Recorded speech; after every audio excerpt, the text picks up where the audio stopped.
All right, good morning, everybody. I have a bit of an earlier video today, and I'll probably go a bit longer than usual. And if you look at the title, you'll probably know why. I'm going to tackle something pretty interesting and hot button as it has been for a really long time.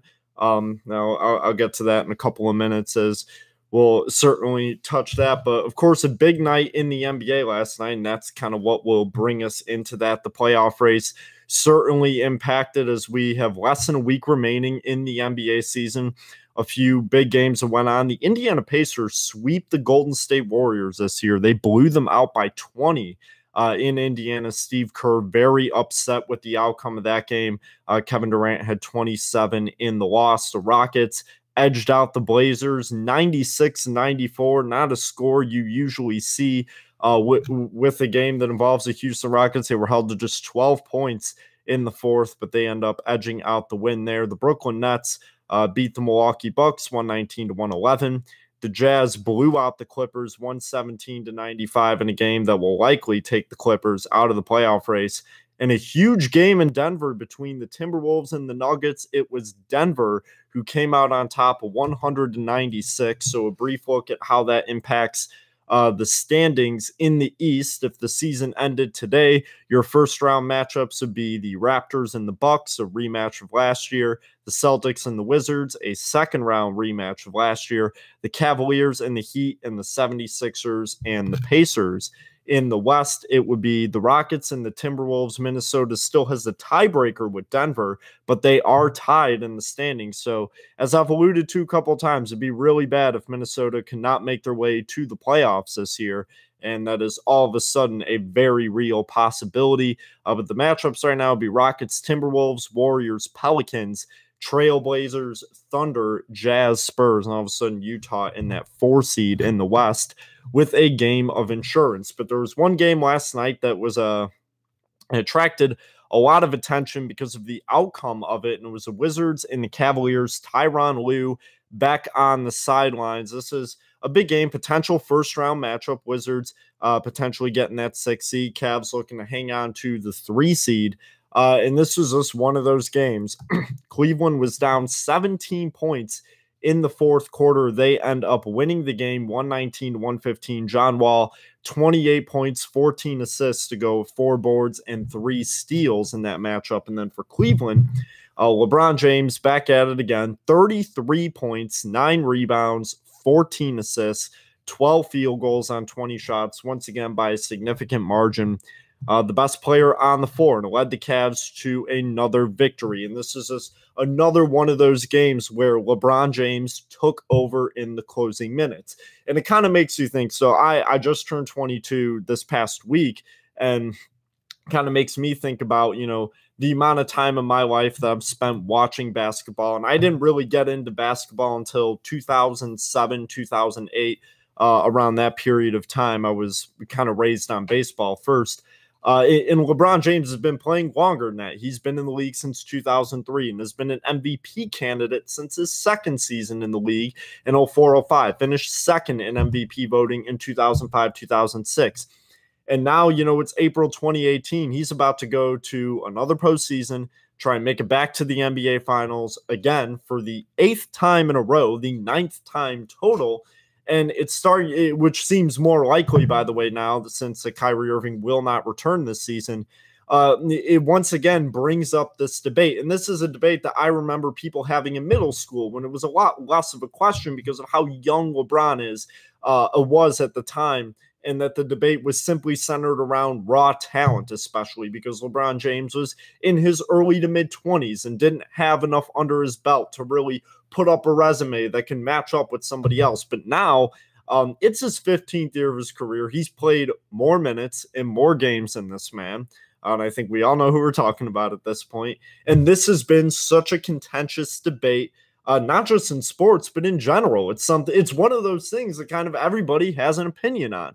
And, whether it's kind of like, a debate similar to like Tupac or Biggie or, whatever it may be, the LeBron and Michael Jordan debate has been very, very contentious and heated among a lot of people. And it's something that, like I said, anybody, even people that don't really follow or know basketball, will have an opinion on it. They'll have a say on it. And that's kind of what's great about it, is that we can have these debates. And the thing is, at the end of the day, before I get into it and talk about exactly what I think about this debate per se, I do want to mention that I don't think that these two players are really all that comparable, outside of the fact that they are both so otherworldly great and absolutely changed basketball, sports, and even pop culture to an extent, especially in the case of Michael Jordan, somebody that is a worldwide icon and made basketball a global sport. And that is something that I certainly think needs to be addressed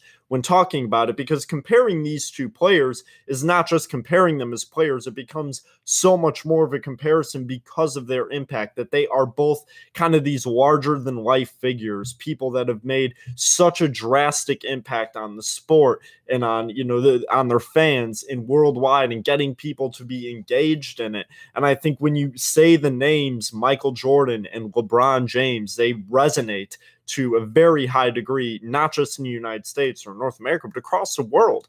And I think they are both, especially Michael Jordan, of course, throughout the 80s and 90s, and the Jordan brand and what that did to bring basketball around the world, and how, there's children in impoverished African countries and in East Asia that know who LeBron James and know who Michael Jordan are. And it is this worldwide image that they have created and that they have upheld, and that extends so far beyond what they do on the court. So when starting to compare them as players, that's something that also has to be kept in mind. And I think when looking at the aspect of them being icons, I don't really ever think that LeBron James is going to be a more significant icon than Michael Jordan, just because of the brand, just because of how much he brought basketball around the world. And I think, especially for people in my generation, I know for those older than me, and who were around and knew what basketball in the NBA was like before Michael Jordan,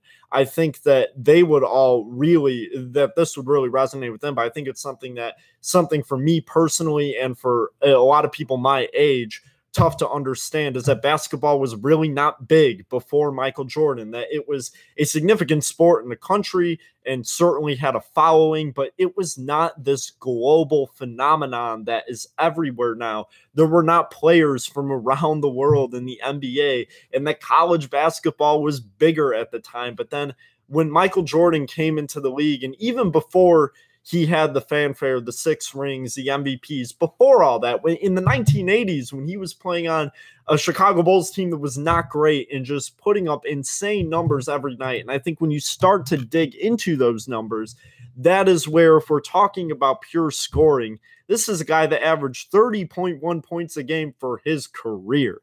And you look at the numbers down the list, we're looking at 37.1 points a game that he averaged in 1986-87, 35 in 87-88, 32.5 in 88-89, 33.6 in 89-90, 31.5 in 90-91, 30.1 in 91-92, 32.6 in 92-93.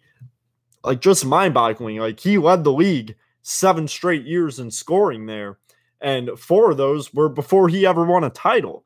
And then, of course, he goes to play baseball, gets out of the league, comes back in, wins 3 more finals MVPs, 3 more rings, 2 more MVPs, leads the league in scoring 3 more times, retires again, and then comes back.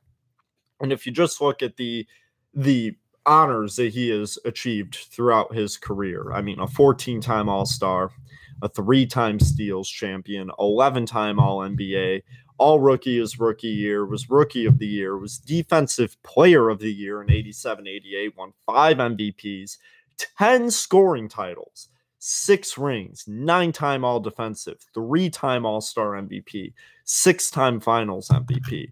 And then you look at the totals, 1,072 games, 1,039 games started, 41,011 minutes. And this is where I think there's the biggest divide. And I'm just talking about regular season right now, playoffs, so I'll get in that later. But I think this is where there's perhaps the biggest divide in this debate, is whether these totals and the amount that Michael Jordan played, if that should work for or against him. And I think that a lot of times when you have athletes that don't exactly have the longest careers, and don't get it, like Michael Jordan played, still over 40,000 minutes, well over 1,000 games, and for 15 years. That is no short career.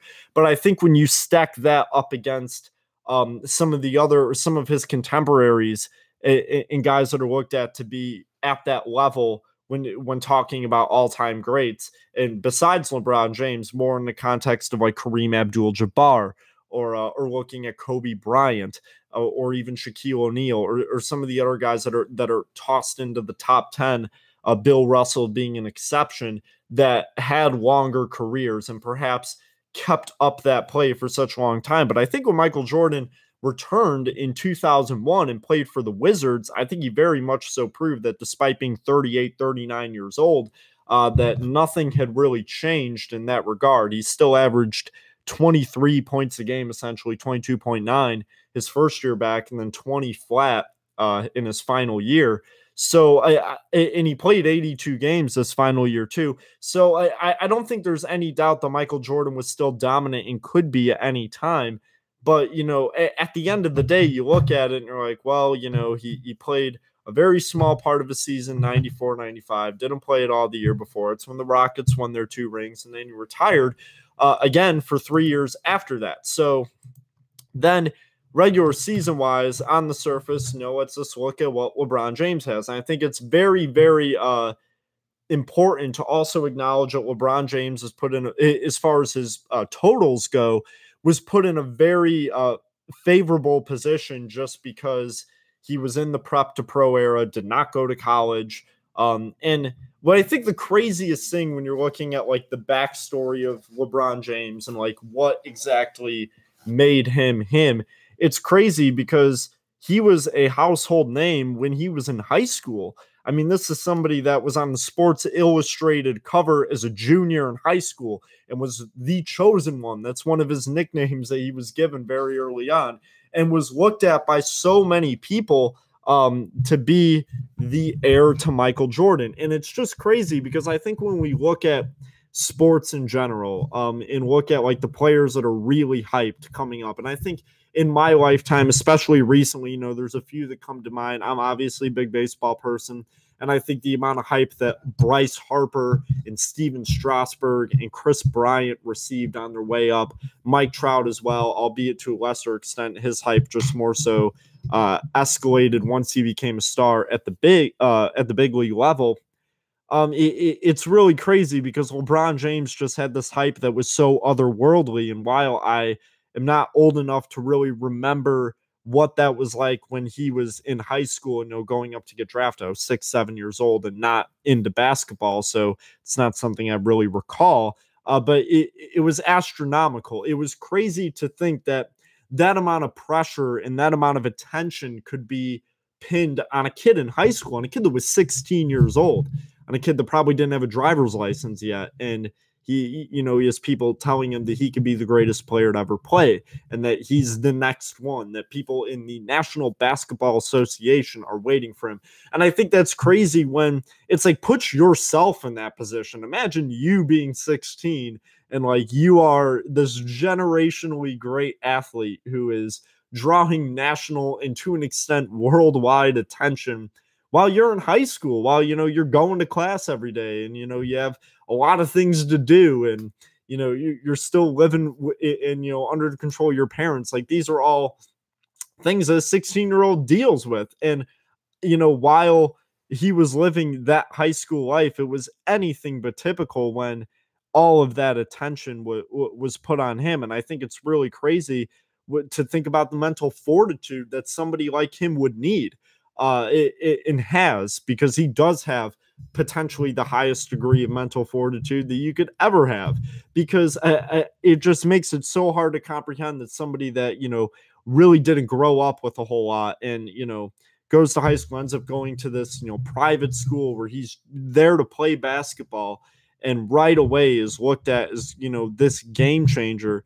And it really is, it's insane to think, it comes into the NBA and lives up to all of this hype while being the most scrutinized athlete in professional sports. So that's kind of that like off the court factor that you kind of have to fit in this debate, is that there was so much going on with LeBron. Everybody knew he was going to go first overall. Michael Jordan, he was such a star at North Carolina, a legend there, one of the best college basketball players of all time, obviously, and gets picked third overall. So while, of course, very hyped coming up, and I think a lot of people knew that he was going to be an incredible player, there was no discourse about him being the greatest of all time coming up. And here's LeBron James, 18 years old, in October 2003 in Sacramento, debuting with all of the eyes of the country on him. Really crazy to think that right away he was pretty much a star.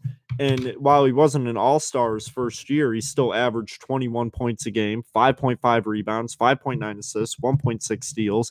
And I think that's the craziest part. And back to my earlier point where I was saying that Michael Jordan and LeBron James are really not comparable players because they're very different players, and that the only reason that they are comparable is because of how great they are. LeBron James is a pass-first player.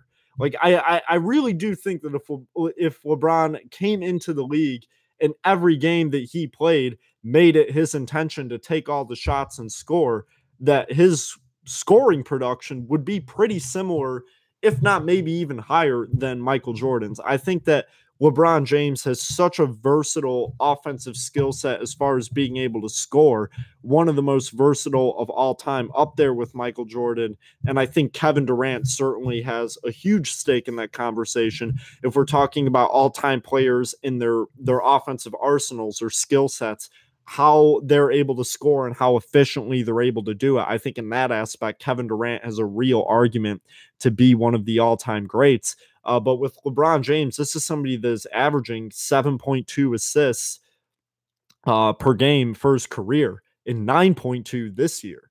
So when we're looking at the basketball that he's playing this year and how that is in relation to the rest of his career and how he's kind of gone into these different phases, and I think that is what has been so incredible. And I know that I can't assess Michael Jordan's career like this because I wasn't around for it, and I deeply apologize that I cannot go back in time and ensure that I was born in 1984 to have or earlier to have a true opinion on this. I apologize for that, but I'm doing what I can. But assessing LeBron James's career in that regard by being able to, to remember different stages of it and to see how he developed as a player. And my first impressions of LeBron James were watching, his early playoff runs with the Cavs. And of course, that first career defining moment he had a few good moments in 2006 when they beat the Wizards in 6 in the first round. But of course, 2007 was where we started to see the legend brewing. And, here you have it. Here's this 22-year-old basketball player, at the Palace of Auburn Hills playing the Detroit Pistons, who've dominated the Eastern Conference for the past couple of years. It's game 5. He's on the road, and he scores 48 points, scores the last 25 for his team, gets an impossible layup for the game-winning field goal. I mean, that moment was really what solidified LeBron James as being like, wow, like he is capable of that. This is somebody that can do that. He can be Michael Jordan, he can be, the Kobe Bryant, a player that takes over the game as it's going on and can be the scorer, the person that, goes in complete isolation, sends all 4 other guys aside and then runs the show. And that was like that first moment where that happened. And then, of course, the game 7 against Boston in 2008, where him and Paul Pierce went toe-to-toe, to the buzzer beater that he had in the conference finals in 2009 against the Magic, to losing to the Big 3 in 2010 in the second round. And that is when LeBron James is at his highest point of scrutiny. And I think that that's something that has to be looked at as a factor when discussing this debate, that Michael Jordan, when he was dealing with his playoff losses in the 80s, there was never that level of scrutiny to him.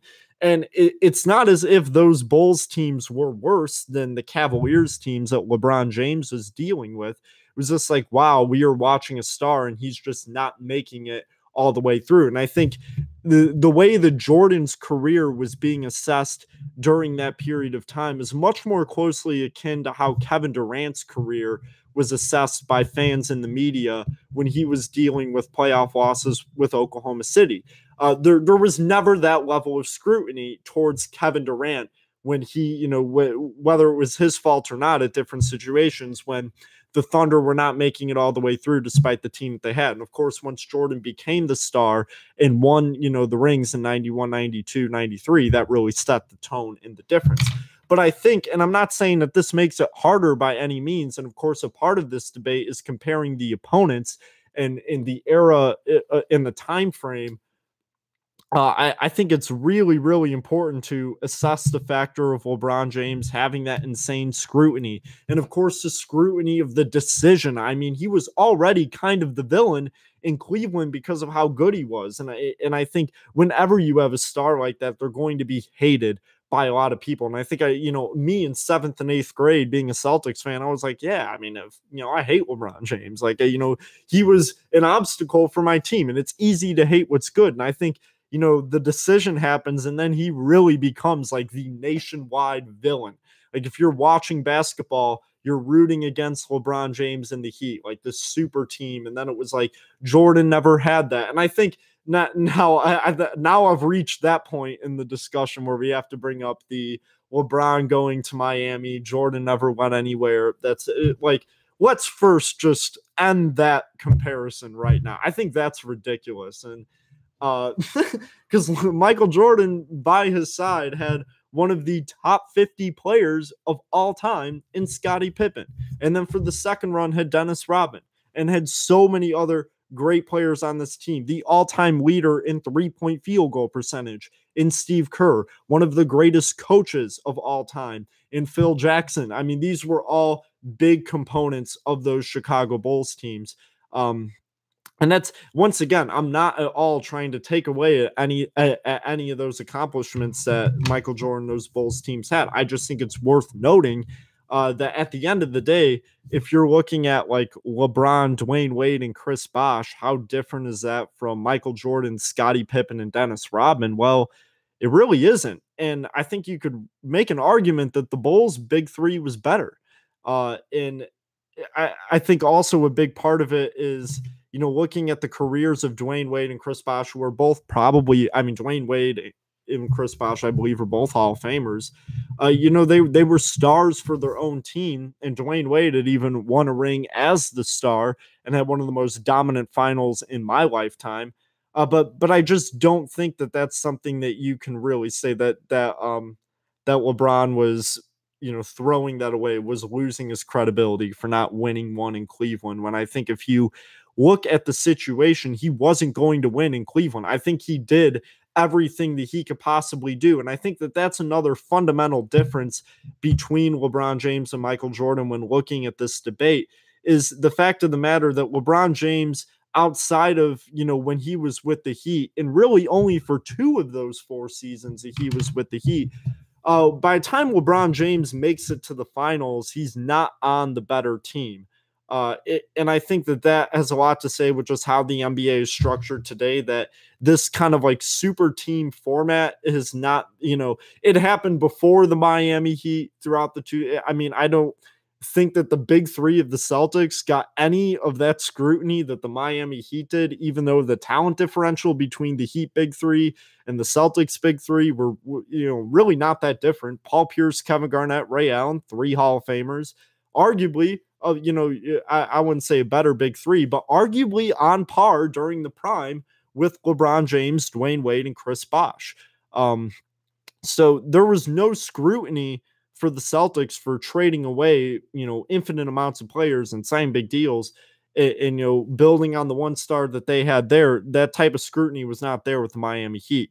And while, it would have been, I guess, a more likable move for him to have stayed in Cleveland at the time, like I don't think that should really have much to do with it. But I think if you're looking at Michael Jordan's Bulls teams and who they were playing, and first of all, when they did have a struggle early on in the 80s, Jordan had a lot of trouble getting past the Detroit Pistons, and the Boston Celtics and the teams that were dominant at that time. I mean, you look at 1986, he scored 63 points in a playoff game against the Celtics and lost. They actually got swept that year.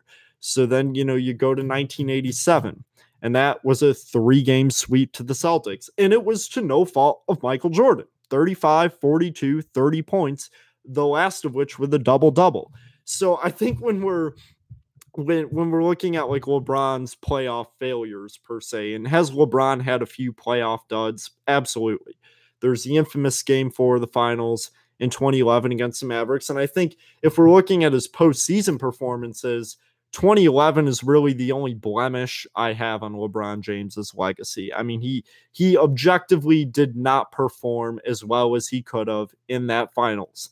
And I think that that's clear in the player. And granted, a lot of it had to do with just how dynamic that Mavericks team was, with how good Dirk Nowitzki was playing and how effectively he was guarding LeBron James as well. I think is a big part of that series that people forget how good Dirk was as a defender against him. So I think that's something you have to look at. But despite that, that is a blemish on LeBron's resume, and he has had his playoff duds here and there. But I think if you're going to bust LeBron's chops for, not beating some of these teams, especially early on in his career, if you want to take it from a more recent angle and, attack him for, not stretching out the finals last year or whatever, or maybe 2014 when they played the Spurs, he was just simply not on the better team most of the time. And I think 2011 was the one scenario where that was the case. I mean, 2012, you could argue that the Thunder were the better suited team than the Heat even, and they won in 5. And in 2013,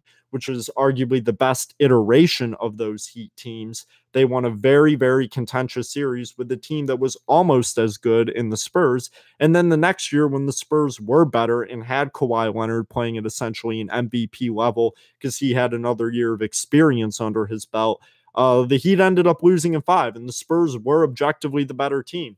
And then you go to 2015, where I think you can arguably say that there LeBron James racked up like his most impressive accomplishment. I mean, he goes through all of the NBA playoffs without Kevin Love, makes it to the finals, and then Kyrie Irving breaks his knee in Game 1 right before overtime, and then the floor with him. Because this was the NBA Finals against the Golden State Warriors, and LeBron James is on the floor most of the time with a struggling J.R. Smith, with Matthew Dellavedova, with Timofey Mozgov, with Iman Shumpert or James Jones. And that was what he was working with. And he won 2 games against that almighty Golden State Warriors team and made it close. I think it was simply fatigue that he didn't get another one or potentially win the series. But they were up 2-1 and could have been up 3-0 on that team. And then, of course, in 2016, I think that was a year where that really made this a conversation that made me talking about comparing LeBron and Jordan, and that debate, it just became so much more legitimate after that. And I vividly remember sitting in my apartment after Game 4 of the 2016 finals, and I was talking to my roommate, and I remember just looking at him, Cavs are down 3-1.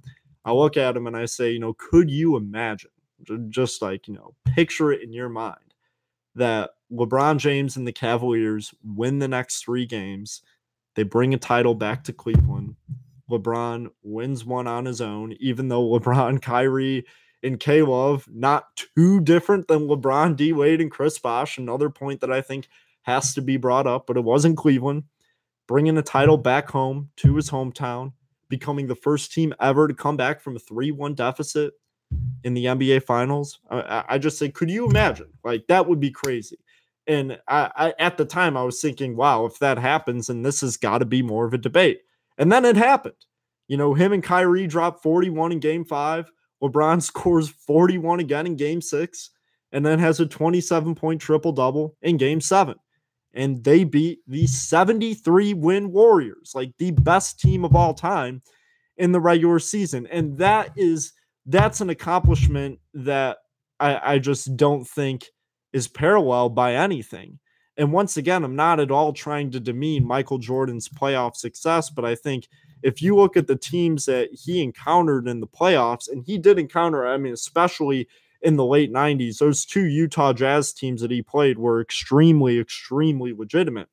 Um, but I don't think that we've seen that kind of talent exist on one team ever like we have with the Golden State Warriors right now. And yeah, I mean, LeBron James, Michael Jordan, 91, beat a Lakers team that was aging and got past the Pistons finally, but they were also aging and were kind of moving past their prime. And then, goes on 1992, takes on Clyde Drexler and the Trailblazers. Really good team, but like they're not stars and teams that, you remember. And yeah, the Charles Barkley Suns the next year, very, very strong teams.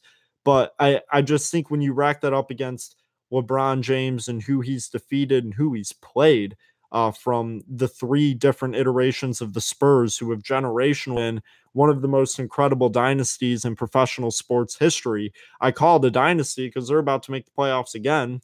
And I think they deserve that label, that my entire life they've been a playoff team. In the same way that the Detroit Red Wings were a dynasty for, the 25 years that they made the playoffs, always in the conversation. So I think whether you're looking at those three Spurs teams that he had to play, or the three Warriors teams especially, or even if you want to take a look at the Thunder team with Kevin Durant, Russell Westbrook, and James Harden, by the way, also three future Hall of Famers and MVPs, or the series against the Dallas Mavericks with Dirk Nowitzki playing at his prime, his opponents were really just so significant. I think more often than not, LeBron James has ended up on the team that outside of him doesn't really have the talent surrounding it to match up. He's also played in the weaker conference his entire career. So those are all just kind of those things to keep in account, I guess, when assessing it in all. But I think this debate at the end of the day is extremely subjective. And I think it's always going to be angled towards, the people that saw Jordan play are more likely to think that he was the greatest of all time. And then people from my generation, especially those that don't really have any vendetta against LeBron James, are more likely to kind of think the other way. And while I do, this is the verdict that I've made the whole video for, as I've been talking about this for a while now. Yeah, I think LeBron James is the greatest basketball player of all time. I think if you look at pure playing ability and everything that he brings to the table, from his size, from the way that he can shoot the ball in the mid-range and from three-point range, he's not outstanding, but he is more than capable and certainly a threat, and when hot can knock down every shot, has gotten to the line so effectively and efficiently throughout his career. He's not a great free throw shooter. That is his most notable weakness in comparison with Michael Jordan. But I think beyond that, I mean, he is such an incredible rebounder and has been his entire career. You could make a case that he's the greatest passer of all time. And I think he is undoubtedly top 5 with what he is able to do and with the extent of court vision that he has.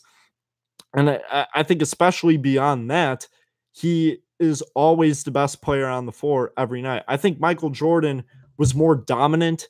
And I think if you're going to make this an argument about who was the better winner, then it's Michael Jordan. And there, you don't have to discuss that much to arrive at that conclusion. The Michael Jordan was the better winner and was at times maybe a bit more dominant. But if we're talking about the most dominant player in basketball history, it'd have to be Wilt Chamberlain, because of the size that he had on everybody, and that every game that he played, he could score 50-25 in the blink of an eye. That is impossible in today's league, essentially. So, I mean, if it comes down to dominance or who wins more, then yeah.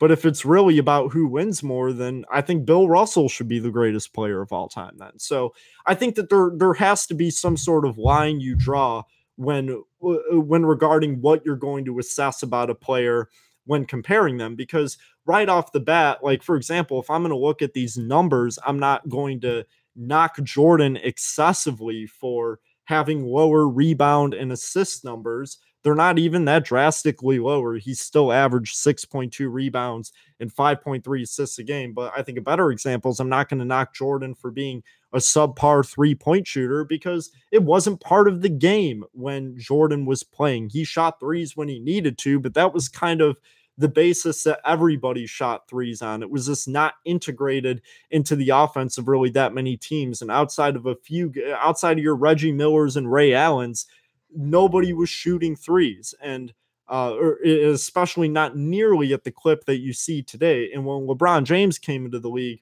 that was just kind of something that he was expected to do. And especially now, within the past 4 to 5 years, where it's become such a dominant part of the game, that's really something that he's picked up on as far as attempting. He has a career high in attempts this year from three as well. So, those are those like generational differences.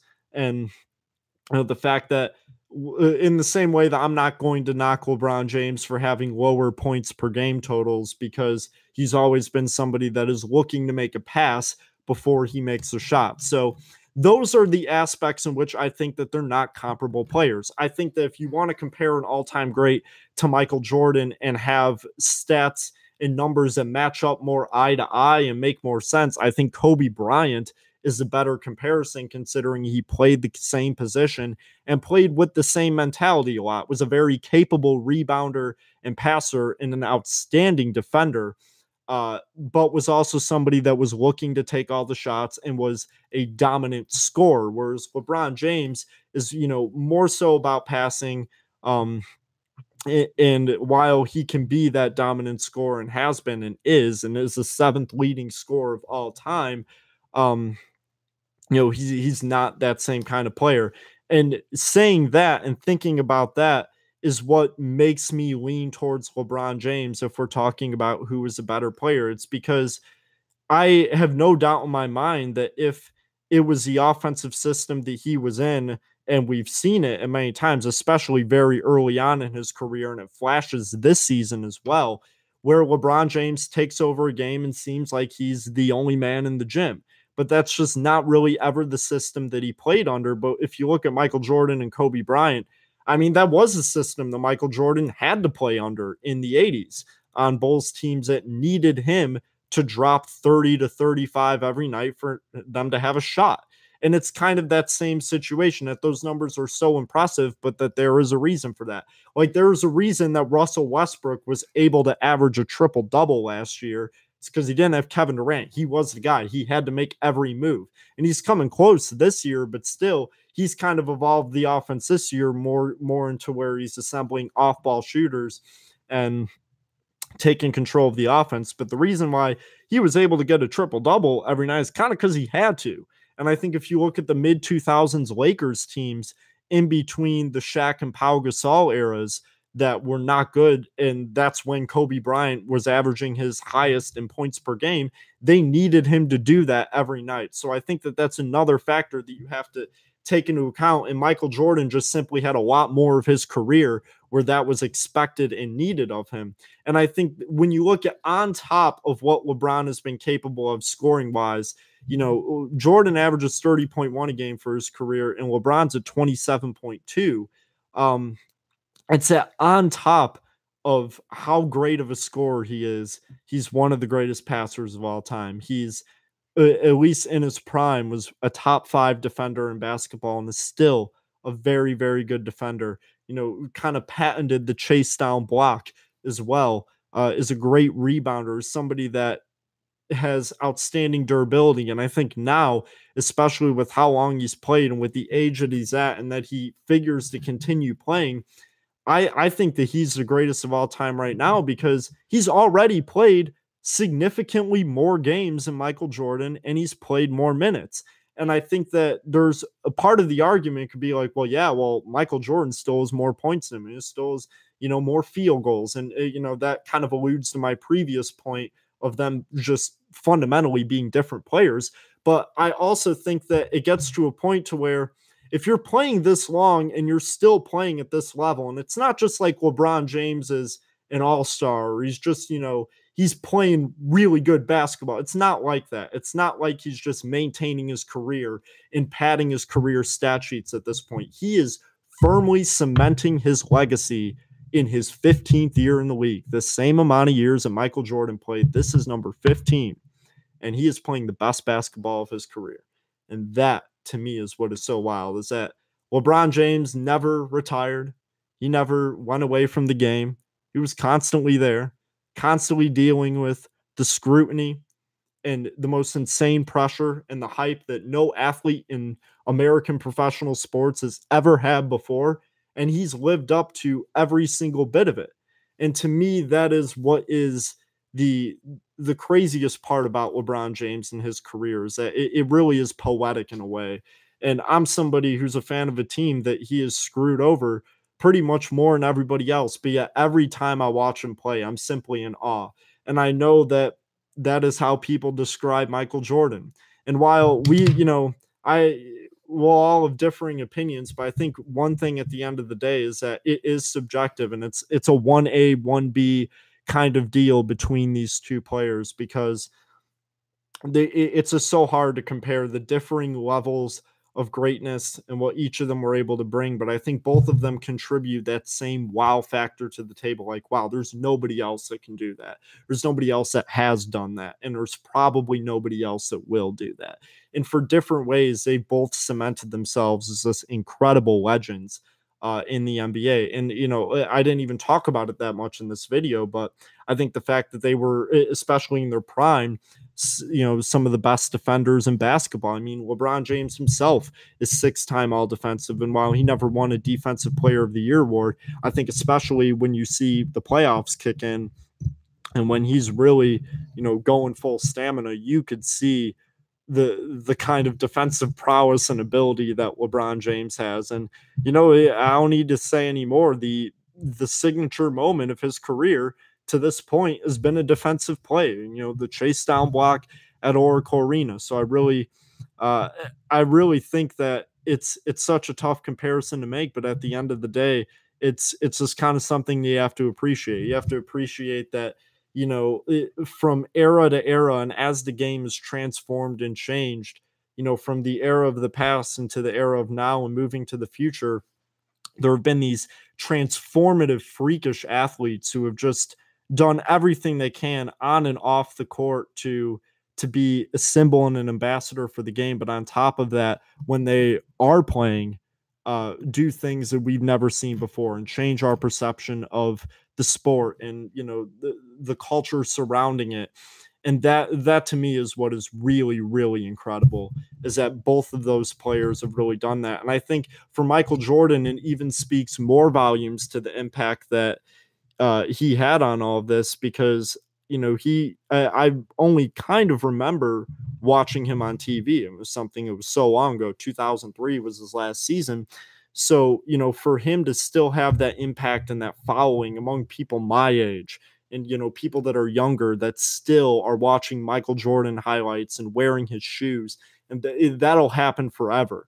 And that is really incredible. And I think LeBron James, while he can never replicate that aspect of Michael Jordan, and that'll always be the aspect that I think Michael Jordan will have him on, this will always be more of an icon. I do think that following will similarly sustain with LeBron James as just being this mythical figure almost that had all of the hype and all of the everything in the world. And while it seems like a story that could so easily go wrong and fall apart at so many points, it never did. And not only on top of what he did on the floor and has done on the floor, he continues to be such an outstanding ambassador for the game, for the community that he's involved in, what he's done for the community that he was a part of growing up in, and doing everything that he can to make it better so other people don't have to grow up like he did in Akron. And all of those contributions that he makes. And Michael Jordan has also made a lot of outstanding off the court contributions as well. I think that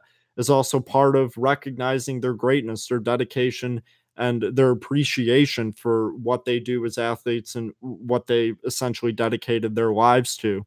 But those are pretty much my thoughts on it. I love to hear comments about this debate that'll certainly get more and more contentious as time goes on. But my prevailing final thought on that debate is that if LeBron James continues to play at or around this level for even a few more seasons, I think it'll start to be pretty decisive, at least in my mind, that he could keep up this level of play for even longer, because it's not like this is a new deal. He has been playing like this since I've been in elementary school, and I'm about to graduate college next month. So That is really crazy, and there's never been an interruption in that period of time. So that is my full rationale to why by a very small margin, I believe LeBron James is the greatest basketball player of all time. And I think this year he has another outstanding opportunity to continue to cement his legacy in that fashion.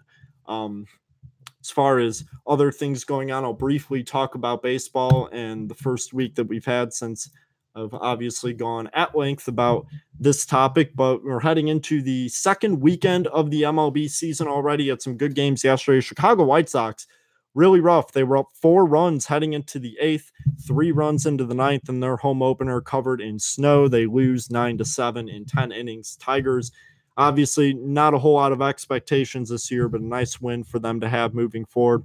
Chicago Cubs got a big win in Milwaukee, an 8-0 shutout. John Lester looked outstanding, and it's been making its rounds around the internet, but Javier Baez scoring from first on a ball that barely left the infield, just a little grounder up the middle, and he made his way all the way around. So really impressive there, and of course, a very dynamic and fun player to watch. Twins beat the Mariners 4-2. Former Mariner Fernando Rodney picked up his first save of the year. The Orioles beat the Yankees in New York 5-2. It was the Rangers over the A's 6-3. The Phillies shut out the Marlins 5-0 at home. The Pirates picked up another win 5-2 over the Cincinnati Reds. It was the Rockies over the Padres 3-1. The Diamondbacks beat the Cardinals 3-1. Robbie Ray picking up where he left off. He's 2-0 to start. The Mets beat the Nationals 8-2. Jacob deGrom over Steven Strasburg in that one. And a strange off day for a lot of teams on Friday, I believe, for weather, but still some good games today. Royals and Indians and what will be Cleveland's home opener. The Braves and the Rockies in Denver. And then more Orioles, Yankees, Reds, Pirates. Blue Jays will be taking on the Rangers. It'll be the Padres, Astros, Cubs, Brewers, A's, Angels, and Dodgers, Giants, round 2 already tonight. So a good weekend of baseball ahead of us. Not too many thoughts on the first week or so. I am very impressed with the starting pitching that we've seen across the league, though. I think a lot of the aces, yesterday, a lot of really solid performances again. I know I touched on this yesterday talking about the day before, but, David Price, after, a little bit of a shaky first start, goes 7 shutout innings, 3 walks, 5 strikeouts. John Lester, 6 shutout innings of 6 strikeouts and a walk.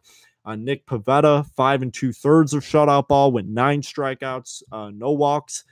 Tyler Anderson, 6 innings of shutout ball with 4 strikeouts. And he's somebody that, you can look to kind of improve this year and take a step forward at a really, really rough first start. And just trying to, looking to get acclimated and play a bigger role in that rotation moving forward. And then I'll take a brief look at what we got going on in the NBA tonight. It'll be the Hawks and the Wizards. I think they'll probably want to stay in that 7 seed to play the Celtics, Suns, Kyrie Irving in that first round. But they play Atlanta tonight, so if they want to lose, they're going to have to try. The Cavs and the Sixers battle for the 3 seed. Big game tonight in Philadelphia. Philadelphia has been unstoppable, so that'll be really fun to watch. See if Sixers getting a potential test of a team that they may play in the second round. Hornets and the Magic in a lottery battle. It'll be the Mavericks and the Pistons in the same. Heat and the Knicks. Miami looking to hold on to that 6 seed, but may pit them against Cleveland or Philadelphia. The Pacers and the Raptors, 2 playoff teams going at it. The Bulls will play the Celtics in Boston tonight in their final meeting of the year. It'll be the Kings and the Grizzlies in a lottery battle. The Pelicans and the Suns, New Orleans once again in need of a win. And if we're talking about teams in need of a win, look no further than the Minnesota Timberwolves. They play the Lakers tonight in LA, and if they lose, they fall out of the playoff picture. So certainly something that Timberwolves and their fans need to look for tonight. They are in desperate need of a win. But that is all I have for you today. Thank you for tuning in to this lengthy episode of Pick and Pop. I'll be back tomorrow taking a look at what else has been going on around the league and in sports. But thank you, everybody, for tuning in, and we will see you tomorrow.